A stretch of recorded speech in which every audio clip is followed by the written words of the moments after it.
The major bane of our security challenge is that we are too reactive rather than being proactive in nipping threats in the bud before they fester. But the governor of Kogi State, Gov Bello, is charting a proactive course to keep the state secure. In a bid to tackle insecurity brewing in the state, Gov Bello met with traditional rulers and chairmen of the 21 local government areas in the state. At the meeting, the governor tasked traditional rulers to play active role in keeping their communities and the state safe. Let's share part of the discussion with you.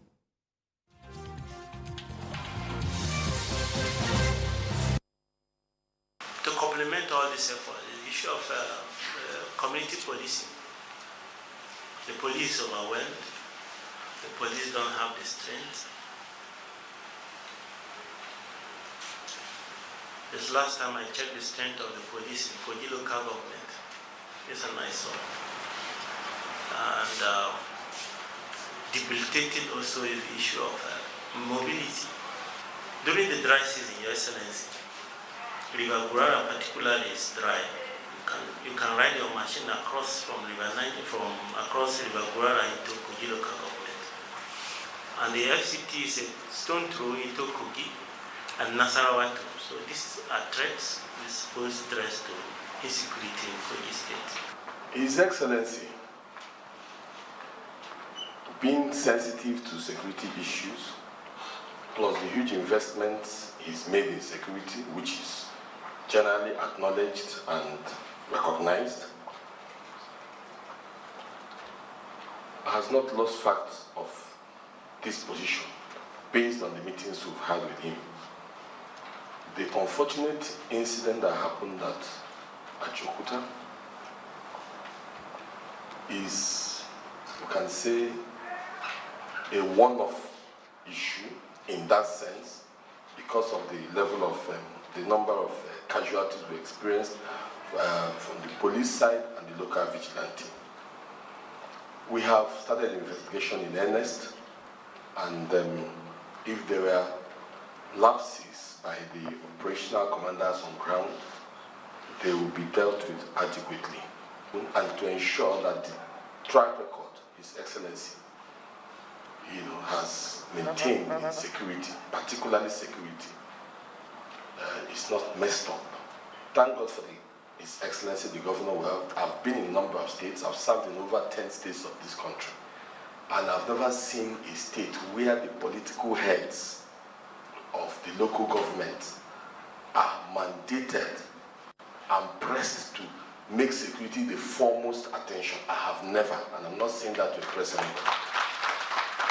We are aware that security is the business of each and every one of us, not just government alone. We have been doing our best to ensure that Kogi State is secured. Before that very ugly incident,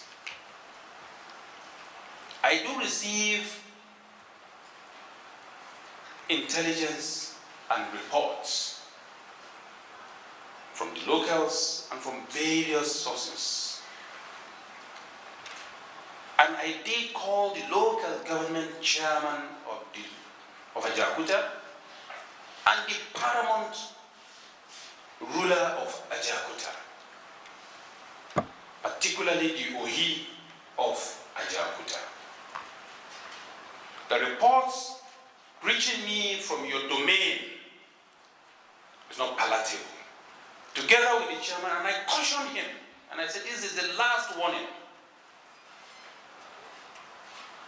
Any incident of even kidnapping for a ransom of 1 naira by the criminal elements that you are harboring, you will pay dearly for it. And all he could do is to turn it political, and very unfortunately, we received that sad news. So, Your Royal Majesties and Your Highnesses, if you are accepting visitors, we are hospitable here in Kogi State. Very, very hospitable. We shift and we say, others come and stay with us, and let's live together. Good. In the banking industry, there's one particular, I don't know, policy they introduce sometimes. KYC, know your customer. In Kogi State, Your Royal Majesties and Highnesses, we are introducing KYS, know your subjects. Your Royal Majesties, Your Highnesses, you must know your subjects. Whoever is occupying any inch of your land, you must know what they are doing.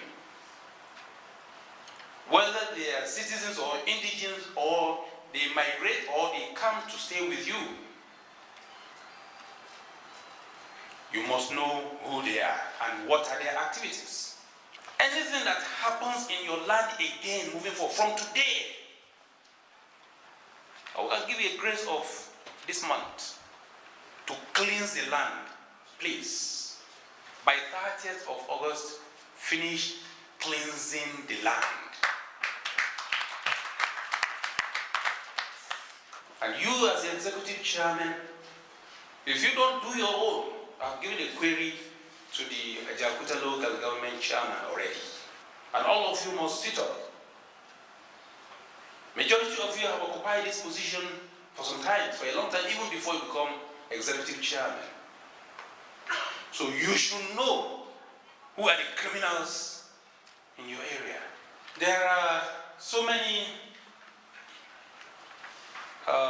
undesirable sites across the states.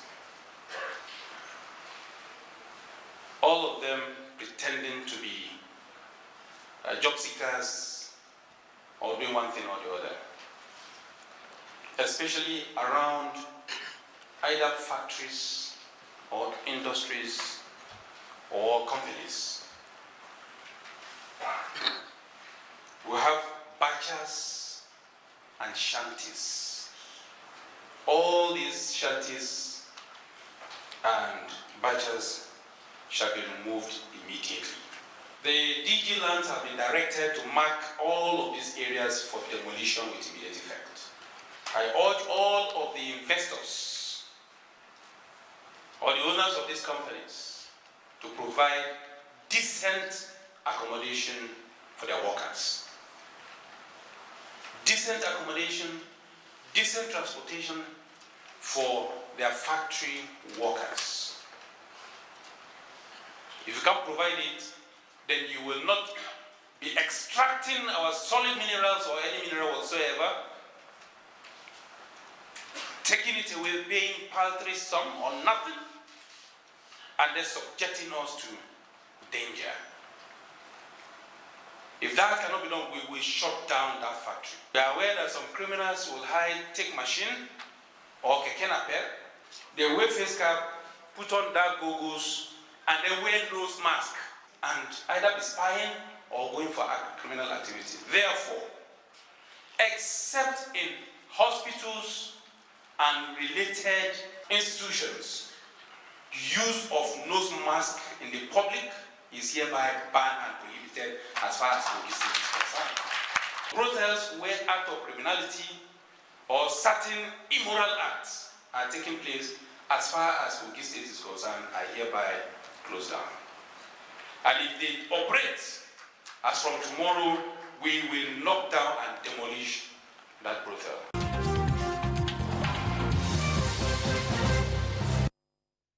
All right, Kogi State Governor Bello speaking there. All right, let's quickly welcome Nelson Ayeben to the program, Senior Programs Editor, TVC News. Welcome to Journalist Hangout. Thank you so much. All right, gentlemen, let's kick off our discussion. Kogi State has boundary to about 9 states, understandably needs to up its game and needs all hands on deck. All right, so I'm definitely sure that this synergy and concerted efforts Governor Bello is asking of the traditional institution, it would definitely get them. Well, I think it's a very good development because they are the first point of call for local people, the traditional rulers and the local government chairmen. There are 21 local governments in Kogi State. And Kogi State is one of the largest states in Nigeria, with about 29,000 square kilometers. So it's even bigger than any state in the southwest. I think Oyo is about 28,000, and almost 10 times the size of Lagos. Now, we should have known that Kogi will be a focal point of the terrorists, because there have been terrorist activities in the frontier states of Niger State, of Nasarawa State, of Benue State, of Ondo, and Ekiti State. And in fact, we understand that when some people collect ransom in Ondo State and Ekiti State, the next thing they do is to go and pay, when they kidnap people, people will go and pay ransom in Kogi State. And if you all recall that the 5 people that were arrested, suspects, in connection with the Owo incident, at least a good number of them are said to be indigenes of Kogi State. So I think we should all be interested in what goes on in Kogi State. And I believe what the governor has done is right. Traditional rulers are custodians of people's values. They are supposed to report security issues. They are custodians of land. And terrorists cannot have a strong hold if they don't have a dominion to operate from. So traditional rulers, we have discovered on some occasions, offer land, for pecuniary gains to strangers that they don't know. They just give them land in the bush, and then before you know what is going on, they occupy those forests. And because there are mining activities in some communities, traditional rulers some of them also get compensated, and they just look the other side. You don't allow terrorist activities to go on. So I think for the governor to direct his policy towards the traditional rulers and the local government chairman, I think it's the right step in the right direction. But it shouldn't just be a policy statement. There must be, the traditional rulers we should be able to have a kind of work plan and to measure success and failures. In the next 2-3 months, what are the traditional rulers going to do? Practical steps they will take in terms of assisting the government to tackle insecurity. So I think what the governor has done is good, but it will not be effective if there are no institutional backing. If you don't have state police, we are community policing, we are local government chairmen can have some level of authority, even where the governor can have some level of authority on policemen, then it's just be a mere rhetoric. It's not going to have impact, in terms of our expectations. All right, Nelson, in the past, traditional rulers have complained of being ignored in contributing their best to national security. Now, this is a huge call and a huge task for them. I agree with you. Nigeria finds itself at a critical point in time when we were trying to, tackle insecurity. But while security can be tackled at a national and a regional level, the most effective way to tackle security is at the local level. More often than not, we try to deal with insecurity from a very, very combative and reactive point of view. But having the foresight and being proactive to tackle security is another thing. And this is where traditional rulers are very, very crucial in helping, assisting governments to ensure that, their lives and property are secured. So it's a very good move. No region or no state can be an island of prosperity in an ocean of insecurity.